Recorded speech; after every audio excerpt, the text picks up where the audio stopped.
Sri Mulyani usai jenguk David, sungguh pedih dan remuk hati saya. Kepedihan mendalam dirasakan Menteri Keuangan Sri Mulyani usai menjenguk korban Kristalino David Ozora atau David. David merupakan korban penganiayaan yang dilakukan Mario Dandi Satrio. Sungguh pedih dan remuk hati melihat kondisi David akibat penganiayaan yang kejam dan keji, ungkap Sri Mulyani melalui unggahan Instagram resmi miliknya. Menurut Sri Mulyani, ia melihat kondisi David dan mendapat penjelasan dokter ICU mengenai perkembangan kesehatan David. Dokter, kata Mulyani, menyampaikan keadaan David yang lebih baik dibanding hari pertama perawatan, yang memberikan harapan.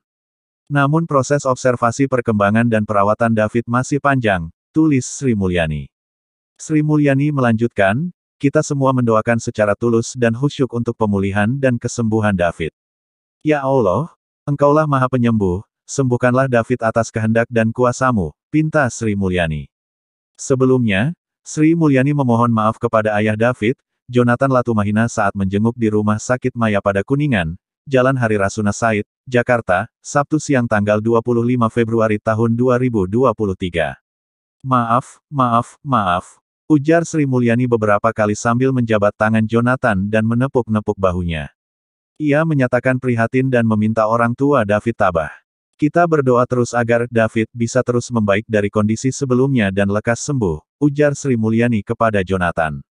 Terkait permasalahan hukum, Sri Mulyani mendukung penuh langkah hukum dilakukan Jonathan untuk mendapat keadilan dan kepastian. Tindakan kekerasan dan penganiayaan keji tidak boleh dibiarkan, tidak boleh terulang lagi dan tidak dapat dibenarkan oleh alasan apapun, kata Sri Mulyani, masih dalam unggahannya yang dilihat Tempo kemarin malam, Sabtu, tanggal 25 Februari tahun 2023. Sri Mulyani telah mencopot Rafael Alun Trisambodo dari jabatannya sebagai Kepala Bagian Umum Kantor Wilayah DJP Jakarta Selatan II. Rafael adalah ayah Mario Dandi Satrio, pelaku penganiayaan terhadap David.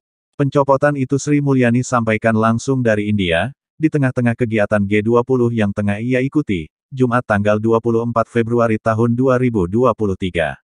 Saya sudah menginstruksikan kepada Inspektorat Jenderal untuk melakukan pemeriksaan harta kekayaan dalam hal ini kewajaran dari harta dari saudara RAT.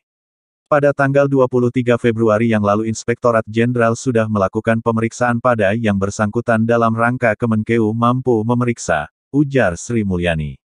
Mantan Direktur Pelaksana Bank Dunia ini meminta agar pemeriksaan terhadap Rafael terus ditindaklanjuti secara detail dan teliti untuk melihat tingkat hukuman disiplin. Saya juga meminta agar pemeriksaan pelanggaran disiplin saudara RAT ditindaklanjuti.